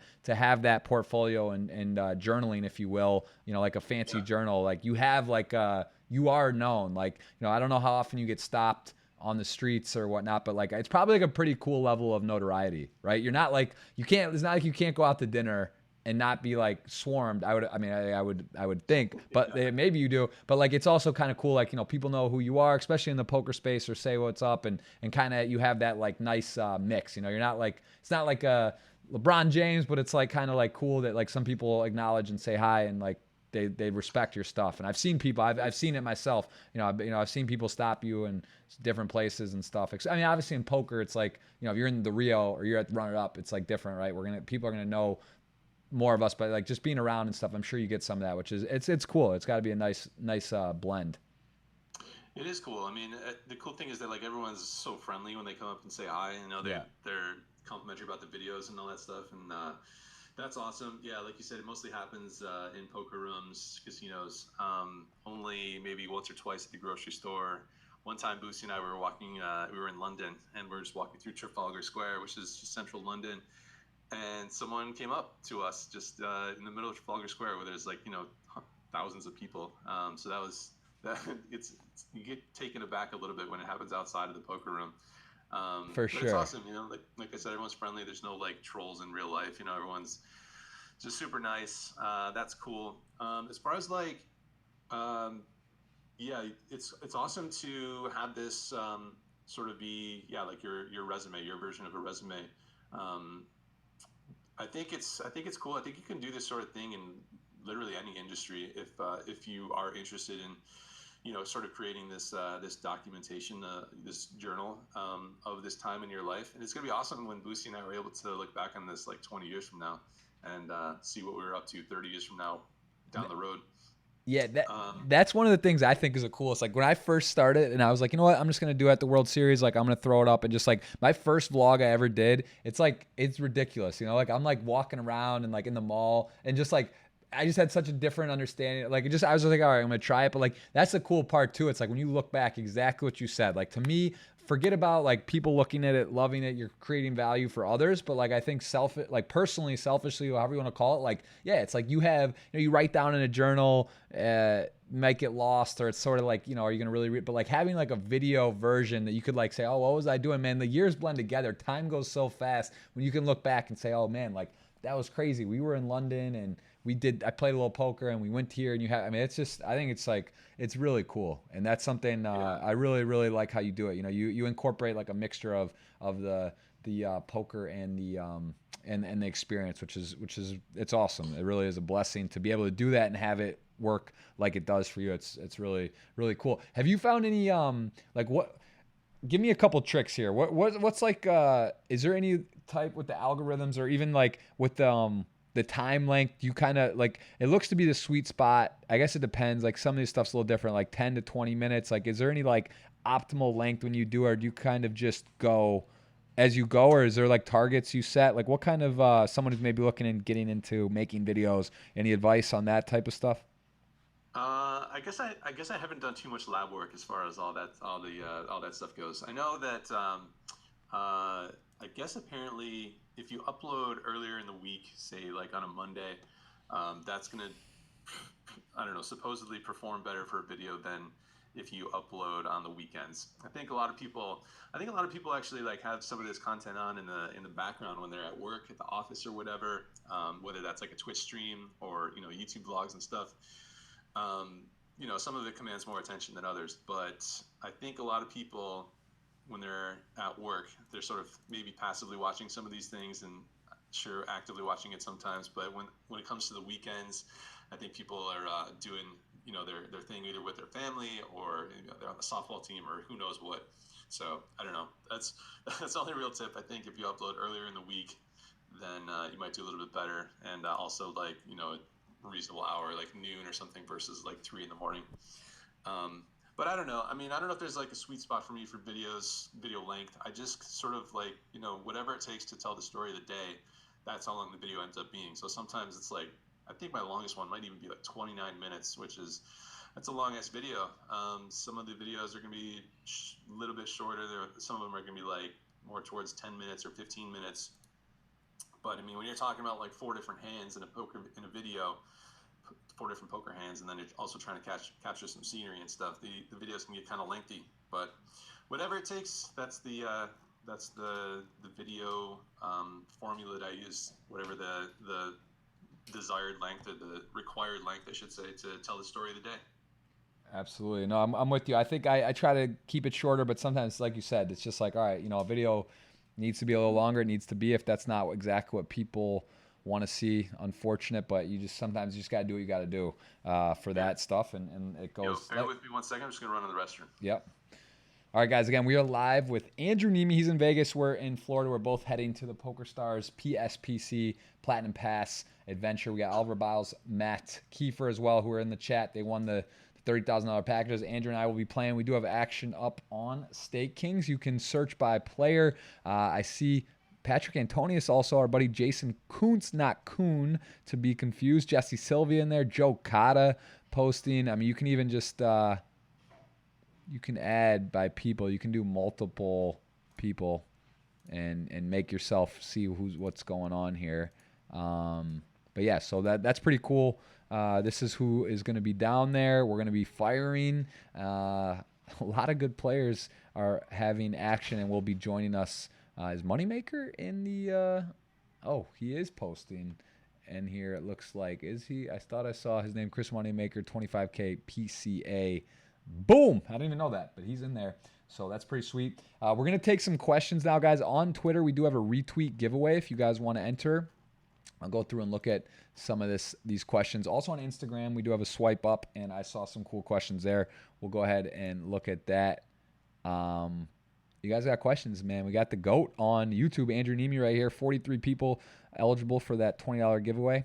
All you have to do is hit retweet, ask a question, and we're going to go scroll through some of that Instagram as well. I have, let's see, I have my swipe up here. Let's see. I don't know if I was showing you guys. There it is. Neeme. Swipe up on Instagram if you have a question, ask it there. Well, let's start. I guess we'll sort of segue. I think I've covered a lot of what I want to. I told Andrew, I think is one of those guys we could just literally talk to forever. So I want to, kind of get some of the audience questions. I don't know if you see the Twitter, Andrew, if you see anything you particularly wanted to answer. I saw a couple really good questions. Oh, they're interesting ones. Do you have a superstition? Let's start with that. That's from Soul Surfer. I don't think I have any sort of interesting answer for that one. I've tried to be not real superstitious. Yeah, I don't think I have anything that I can offer in that one. Are you superstitious? I don't have anything. Nothing. Nothing. I would say like really. I definitely. I have some like general guidelines I try to go by. Like when I break tables, I really try to like get acclimated, take my time. There was like a period of time where I would feel like whenever I table broke, I would bust a tournament initially, or like I never made it to, like there's just stuff like that where I wouldn't call it superstitious. I just try to like be aware, pay attention, and just like, you know, but I don't know if that's technically a So do superstition. you like play tighter when you get moved to a new Yeah, table? I think I just sort of like I open up a little tighter ranges, try to like maybe in a spot where I normally three bet I might flat, or just try to like get acclimated. See, because it's weird though. Like if Yeah. you're like 6 hours into a day, there's dynamics going on at the table. You don't know anything. Everyone else knows what's going on.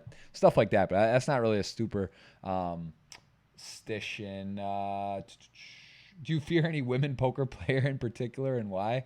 That's kind of a specific question. I guess maybe is there any women players you really like respect or know that are good cash game or tournament players? Like, is there anyone on your list for that? I don't think there's anybody that I would say like I fear anyone in particular. But then again, I don't really like, anybody that's a good player. Then that's just going to be kind of annoying to have at your table. I don't know if like fear is the right word. Um, anyone who's been putting in a lot of work off the table and in the lab and with the solvers or whatever, what have you, it's going to be kind of annoying to have on your table. I know Marley's been putting in a lot of work. Shout out to Marley. She's a fellow poker blogger. She's been putting in a lot of work on her game, and she's a tough player.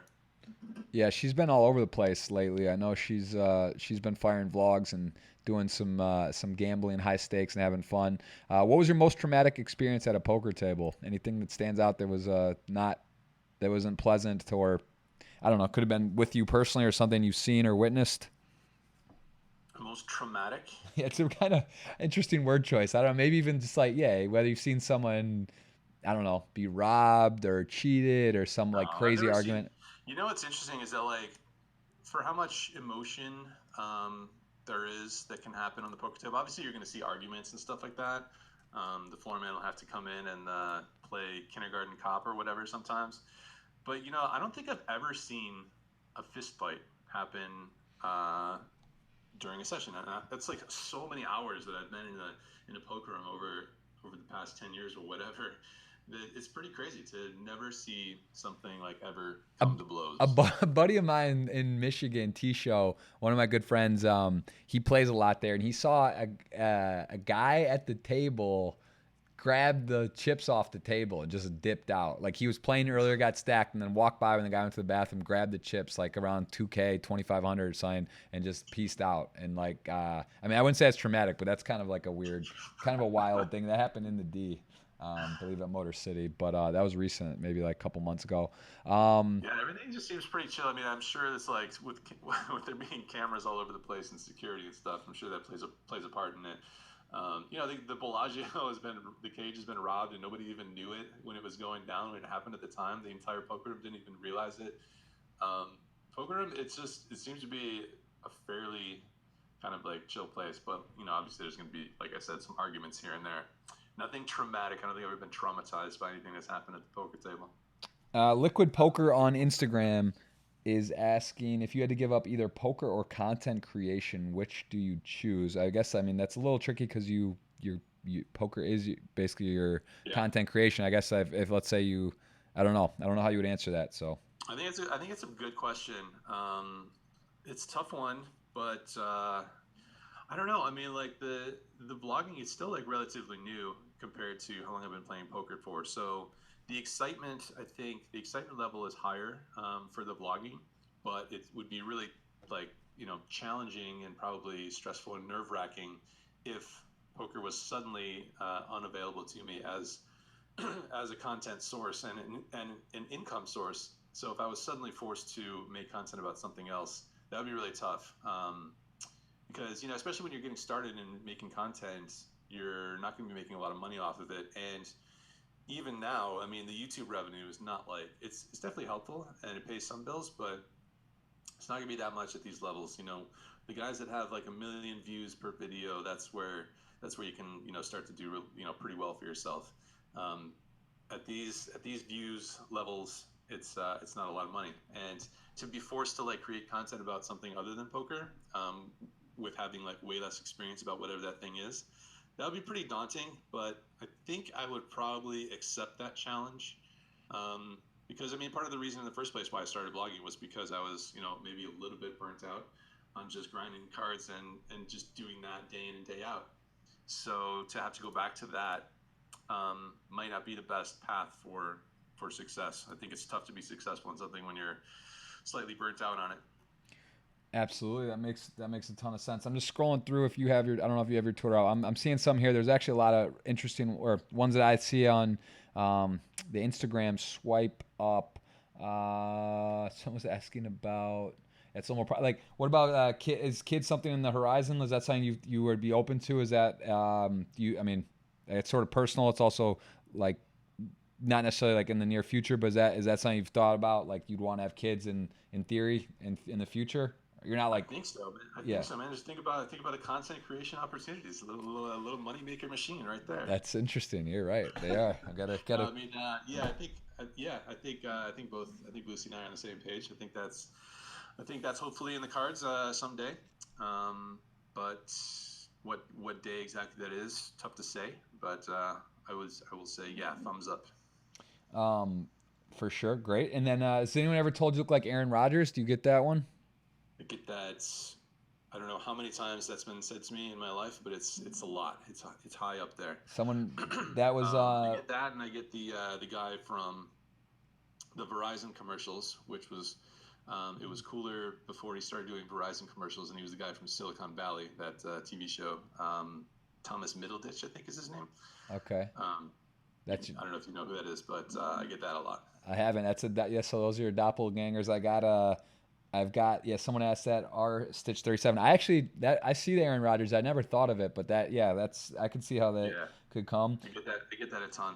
Um, when do you take shots at higher limits? The Brandon 1N asking on Instagram. Do you ever? What's the biggest game you've sat? The biggest game I sat was the 5-5-5 ante game at Live at the Bike, which probably plays somewhat similar to like a 25-50, I think. It's it depends on the lineup and how crazy they're feeling that day, but you got guys straddling for like $50 in that game. So that puts 100 something in the middle right off the bat. That was a big game. That's the biggest that I played. I've played 5, 10, 20. A few times. When do you take a shot? I think you take a shot when you have a strong track record, a good win rate in your current stake, and you can withstand a few buy-in loss at the higher stake. So you probably want to take maybe a couple buy-ins at the stake above the one you're playing. And if you lose all that money, then you'll be okay to go back down to the previous stake and grind it back, and then try again. You take another shot once you've grinded that money back, and yeah, if you have like a win rate of somewhere between like I don't know 7, 8, 9 big blinds an hour in your current stake that you're playing, things are going good. You got a little bit of padding in the bankroll. Just go ahead and take a shot. I like that answer. How about Nitty by Nature asking, how hard is it to balance the actual poker grind slash making money versus vlogging slash doing social media? How is that? How is that? Just the balance of everything. It's I don't know if there is a balance. I think like anytime you are focusing on one thing, then the other thing is gonna receive less attention and less hours. So I mean, the thing about content creation is if you put a lot of effort into it, then you can eventually make up some of those missed hours at the table. There's going to be different opportunities, whether that's like, that's probably going to be partnering with an outside company or organization of some sort. It's like, it can be a touchy subject for some people, but I think as long as you're making content that is beneficial to all parties involved. So, say I want to work with like a casino somewhere. They like the videos, they like the vibe of it. The audience interaction is great.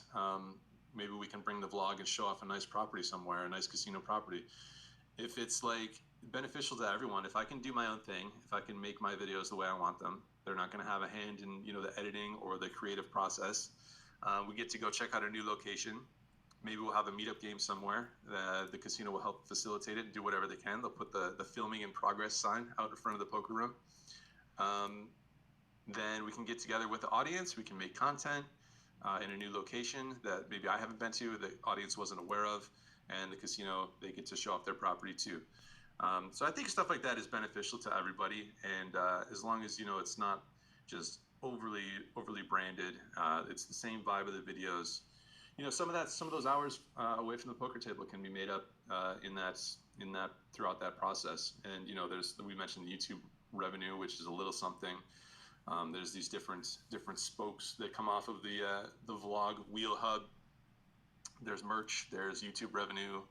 There's the occasional partnership that you can find. But yeah, it's a fun process, and it just depends on what you really enjoy doing the most. Is it creating fun videos and expressing yourself with that, and adding cool music tracks that you find on top of the footage? Is that really fun to you, or does that sound like a grind and you'd rather just go play cards and not have to worry about uploading the next video and doing all this editing and stuff? It all depends. It all depends on what you want to do. Absolutely. Sort of a personal one. High life player asking, do you smoke weed? I would say very occasionally. I don't know if occasionally or rarely is the right word, but one of those words. Someone, okay, fair. Yeah. I mean, now Michigan, weed, all that stuff. It's kind of, it's funny looking at the weed industry and stuff too with like poker. It's sort of silly, right? Like it's just like so many things are archaic with like what's legal, what's not. It's like weed becomes legal. It doesn't mean that like all these people all of a sudden start smoking weed. It's like, again, one of those things like stuff like that, poker, other things, like you're going to find it. Alcohol, if you want to get it, you're going to get it. It's just like, it's kind of crazy. What is has someone asked, has Boozy, I keep pronouncing it wrong. It's Boozy. Boozy. Is that right? There you go. Boozy. Ever gotten really annoyed due to a situation caused by your vlogging celebrity? Like as in, I don't know, someone's trying to slide in the DMs. Any chaos from like your notoriety? I don't think so. I think it's been. I think she's enjoyed the process as well. I think. I guess like the biggest downside is that it's just everything takes up so much time, and it's like we were saying, trying to find the balance of everything, and part of that balance is your relationship, right? So you got to try and carve out some time, which you have to sort of be active about it, because it's like you said, this stuff is never gonna stop. You can always upload the next video, start working on the next video, you can go play the next poker session, and it's an endless cycle. So unless you actively take time to spend together, then that's going to suffer a little bit. But we do some things here and there. We actually started a podcast together, which the whole reason why we started it in the first place was so that we could take 30-45 minutes out of our week to just sit down and talk to each other. So it's just the two of us talking about life, sometimes poker, sometimes YouTube, sometimes relationships, sometimes pop culture, whatever. It's a lot more laid back. We're not talking about like 3-betting ace king here and there on the podcast. What is that on YouTube, or where do you have it, or has it started? It's on iTunes. It's on Google Play, Stitcher. It's called Tell's Podcast. Is it on YouTube? It is on YouTube. It's not on YouTube. It's on iTunes. I can send you a link to. There's on the web as well. Just tellspodcast.com. You can find that. I think we got about 50 episodes. We're trying to keep it on the shorter side. We're trying to keep it somewhere between like 30 to 45 minutes. Not super long form. Yeah, it's cool. It's a lot more casual. It's basically just us chatting and getting each other's thoughts, and like sitting down and having a discussion with each other. Man, I like that. I like the name. I'm showing it right now. Tell's Podcast on. That's cool. So this is the type of stuff. This is like what I want to do as well. I don't really. The stuff on YouTube's great. I mean, it's fun, and I guess like in theory, there's video. But I like the fact that like not having to have it recorded, not have to have video necessarily, and go on all this different things like iTunes and sound. I need to learn all this stuff. This is like what I have known nothing about. So maybe I'll ask you for a little advice on any of this or how it works. I don't know if you do it or if you guys have someone who helps, because I'm definitely like pretty lost, or at least learning as we go here. It's pretty DIY at the moment. Boozy actually does the editing. There's a little bit of editing, or there's always gonna be some editing that goes into any production or whatever. So Boozy does all that. It's easy for me. I just show up and I have a conversation with her and get to talk to her for 30 to 45 minutes, and then the next day we have a podcast. So That's smart, man. It's like you're optimizing. It's like it's similar to what I think about. Like it's sort of like Twitch in my mind, because that's like what really clicked for me. I was like, look, if I'm gonna play online poker, like why not record it, build something, like do something with it if I'm gonna do it anyway, yeah, and make it more enjoyable, and also just like maybe if you're gonna do that, you're gonna talk to her anyway, you're gonna try to find a little more time to do that. Why not throw in and record it and do something with it? That's very cool. All right, well, I think we've answered most of these. The one other thing I wanted to kind of end with would be when, like, this is something I find very interesting in poker and how different players, professionals, and handle it is like when you hear someone say, well, actually, two things. Sorry, two last things. One is your parents. So you have siblings or no? I do. I have an older brother who lives in Los Angeles and a younger brother who lives in Michigan. And how do they feel about your career? Are they pretty? Are they pretty like, wow, this is amazing? Are they like they support you, family, brothers about or the family in general? Are they like, man, poker, that's great. Do what you love. Or did they give you any resistance? No, I think I'm pretty lucky in that regard. They've, I mean, I'm sure my parents had some reservations silently about it, but they've kind of always taken the approach of we want you to do what makes you happy. And I think my mom gets a kick out of telling people that I'm a professional poker player. And now that we've done this YouTube thing, built a little bit of an audience, and I think they get a kick out of that because they can actually see like what I'm up to and what this whole thing entails. Um, so yeah, they've always been supportive, bros, supportive as well. So I think I'm pretty lucky in that regard. It's a question that comes up kind of often is people ask me how do they either like tell their parents or how do they get their significant other on board with this poker thing. And I think a lot of people, it's not the easiest of conversations.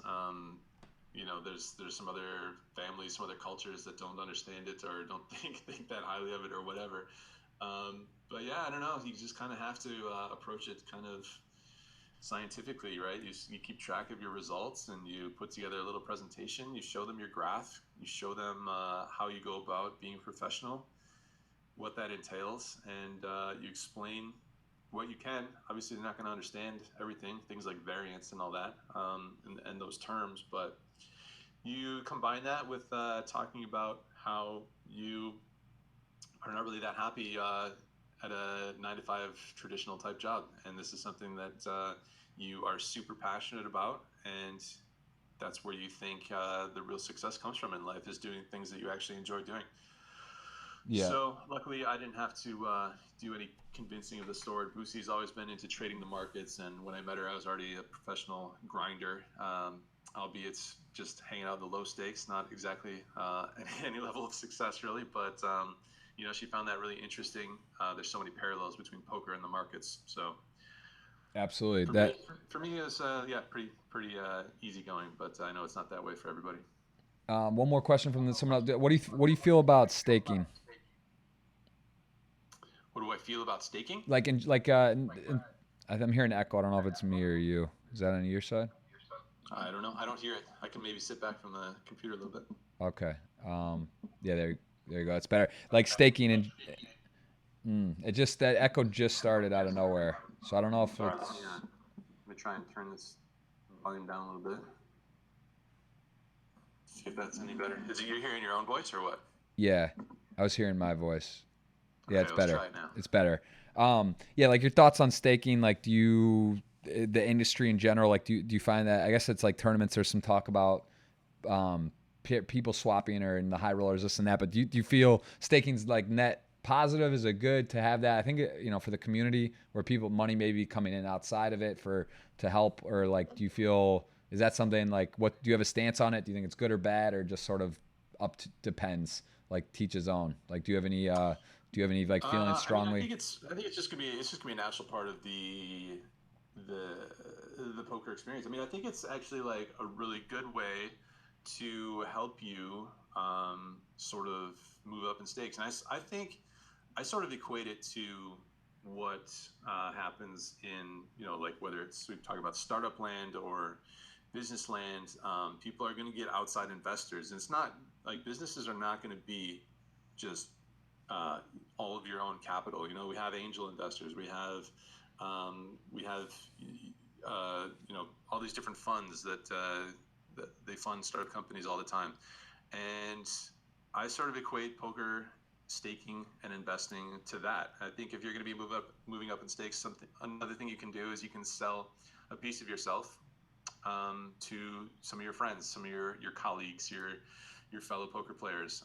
So if you want to limit the risk a little bit while you're getting used to, you know, the new bet sizes and all that stuff, I think it's pretty similar to that. I mean, I can't really speak too much on, you know, what all the swapping that goes on in the high roller scene. You know, there's been some discussion about people, they only have like 5%, 10% of themselves, and everyone's just super pieced out, aside from the recreational players.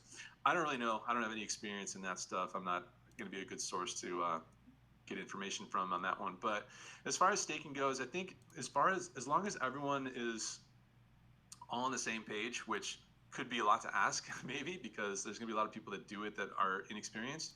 You want to ask as many questions, ask each other as many questions, and you know what happens in all these different scenarios, and like type it out and sign it. You know, what happens when someone loses? What happens when someone wants to quit a deal? You know, hash out all these different scenarios, get everyone on the same page, and off you go. I don't think people are gonna stop, you know, investing in others. I think it's a very sort of natural occurrence that happens both in business and in poker. Absolutely. I'm with you on that. The Drawing Dead vlog asked, most poker players have warped views on the value of money. Is that a struggle for you? That's Jamin Burton. Shout out to Jamin Burton, who's got his own blog. A warped view on money? Maybe. I mean, I guess if you're walking like, you know, around a poker room with, you know, thousands of dollars in your pocket, you sort of forget that like that's kind of crazy. That's kind of a crazy thing. But I don't really. I guess like when I first started out in poker, I sort of assumed that, you know, back in the day, online poker was a lot easier. And when I was playing low stakes here in Vegas, you know, games were easy, but you still have to work pretty hard. You have to put in you just have to put in a ton of hours. And I think I sort of assumed that it would be easier than it would be, like for a longer amount of time. So I think I'm sure I spent too much money, you know, when I first moved to Vegas. You know, you just sort of think you'll always be able to go back to the poker table and just pick up more money. That's not the case. That's not how this works. So I don't think, I think now I'm good about it, and I'm not really into like material possessions and stuff like that. So I'm not one to really splurge on different things. So it's not really an issue for me anymore. Back then, yeah, when I first moved to Vegas, liked going out with friends and stuff like that, and spending too much on craft cocktails, $15 cocktails and stuff all over Las Vegas.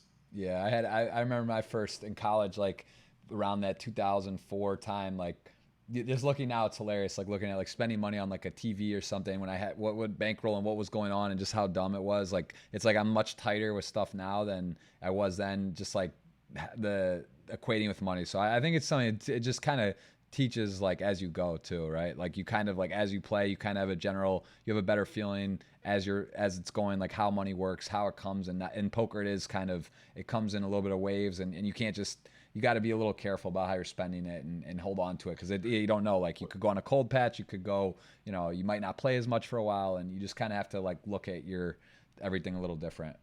What are the chances of you talking to your old buddies Phil Locken and Antonio into starting a vlog of some sort of content creation on there? And I think we would all enjoy that. Dude, I've talked to Phil Locke about Twitch a few times. I think there's a chance we see Phil on Twitch in the next year. I think that's like genuinely, you know, even if he's like, he loves Call of Duty, stuff like that, like playing some video games, not necessarily like, you know, he lives in LA. He's not like going to go move his life out of the country to stream online poker, but like I could see him doing some type of content stuff, or he likes that stuff, you know, he just does, he wants to be able to just go live and do it. I think it's true with a lot of people and I'll say this from a Twitch perspective, I've had some well-known pros contact me and say, hey, like I want to get on Twitch. Can you send me like what I need, how it's going to work? And I kind of always just like laugh, or like in my I'm like, hey, look, like I think they're motivated, interesting people, but it's just like to actually take an undertaking on to do a YouTube channel or a Twitch, like you really, it's a lot of work. Like, it's just like, I think a lot of people have even tried it, or they like throw it up, or they think about it, or they record some stuff and they say, you know what, because it is a massive time commitment. And Yeah. I think that's just like the reality of it. Like, I'm not trying to scare people away. I think like I said, I would recommend try it, go for it, do it. What's the worst that happens? You make a YouTube channel, you do a video or two, and you just don't like it. Cause it's another thing, like a guy like Phil Locke too, who's like a more known, you know, he's a staple name in poker. At least he's been around. Antonio himself, they've been around for a long time. And like those kind of guys definitely have, I think, the name clout to like move the needle, to like expedite the process. But still, like, you know, like imagine Phil Locke like go live on Twitch with like 10 people watching and clicking a button on camera. Like it's like, for him, it's like he's a little bit older guy. Like, you know, it's just kind of like a weird thing to actually like mentally prep yourself to like dive into like a thing like that. You have to like really want to do it and really be kind of open to that it's going to take a while to get something going. So I don't know. I think Phil Locke, yes. Antonio, no. He's got babies just popping out right now, and he's in LA relaxing. But at Phil, if I had to bet, I think in the next year you might see a Twitch Phil channel. I think that's possible. So I would say, yeah, it would be great. I mean, who wouldn't love to see Phil playing Call of Duty or just hanging out and talking and having a good time? So yeah, that would be cool. I'm gonna leave, like, literally, I keep saying this is it. This is the final question of the podcast, guys. Thank you for the questions on Instagram, YouTube. We are gonna let Andrew click the button here for the retweet giveaway, $20. You guys, hope you asked a question, hit the retweet. We're gonna we already copy pasted, put it over here on this nice little tool, competition agency. I'll let him count it down after this last question. So when you hear someone say poker's a zero-sum game, how are you adding value to the world? How would you respond to that personally?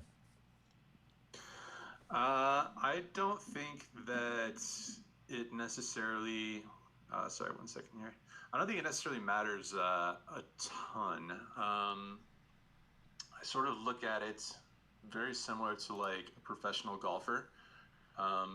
Obviously, there's going to be all these things that are like offshoots, like a byproduct of the industry.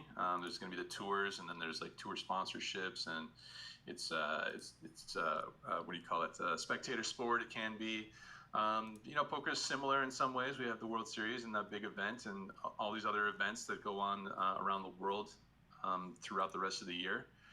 I think the most important thing is that you're doing something that you enjoy doing, that makes you happy. And I think when you're doing that, then chances are you'll be sharing that happiness in some fashion, you know, with other people. So I don't know. I think that's the most important thing. I don't worry about it too much. I just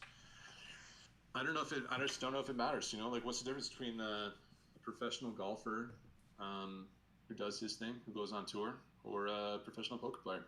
Yeah, I like the answer. I think for someone like yourself, it's a little easier too. I mean, you are providing look, you have 100,000 people that are watching your videos, so it's like maybe someone who's just, it doesn't really matter, like your point. It's like a pro golfer, like who, you know, you could argue for anything. I think I hear this a lot, but I think if there's a lot of ways to kind of dissect that and break it down where it like really doesn't make a ton of sense, right? Like, how is it that different from golf or something else? You know, also you are providing a lot of content and engagement, learning material, strategy stuff. Someone who produces per se content for poker, it's a little easier, I think, to answer than maybe someone not. But even so, like, if you go play 2-5 and just, or 1-2 or whatever you're playing, and you're just playing poker, you know, it's still not that different than a lot of things that people are doing. Like, what value per se are you really giving back to the world? And also, it's like, kind of, if you're able to make a living doing something you love, that's important. You're going to be a happier person. You're also going to be potentially having free time. And that's like, what are you doing with your free time? You know, are you being good to people? Are you generous? Are you getting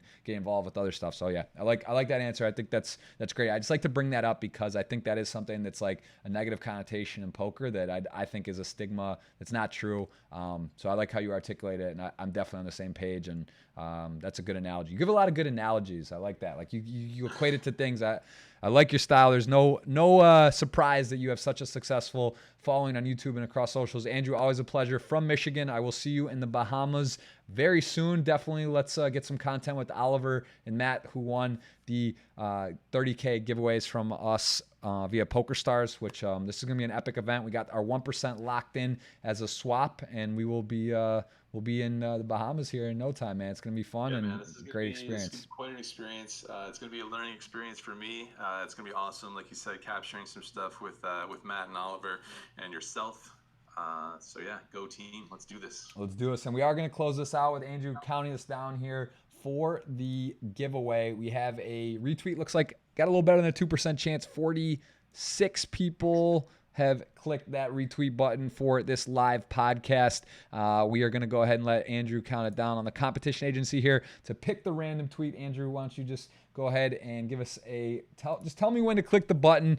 Give us a go blue, or I guess you're Spartan, so it doesn't work. Michigan, whatever. Just give me a signal when I should hit the button. Someone's going to win $20 on your request. So tell me when to fire the 20 ball in here. Okay. Are you ready? I'm ready when you are, man. It's up to you. Okay. And now. Boom. Random tweet is generating, and we got someone named Johnny Pop Ivanov. Sounds foreign. It does follow us. They got a retweet for us. That's showing love. They're gonna get $20. And Andrew, we really do appreciate it, man. I can't wait to see you in the Bahamas, and let's make some actual magic. Let's do it. We'll see you there. I'm looking forward to it, man. Thanks for having me on your brand spanking new podcast, buddy. Yes, it is. Appreciate you. Thank you so much, guys. Andrew Neeme, give him a follow. YouTube, Instagram, Twitter, all the good stuff. We'll see you in the Bahamas. We'll see you guys. And Andrew, yeah, man, safe travels, and say hi to Boozy. There you go. I will do. All right, I got it right. All right. Cheers. See you, man. Later. All right.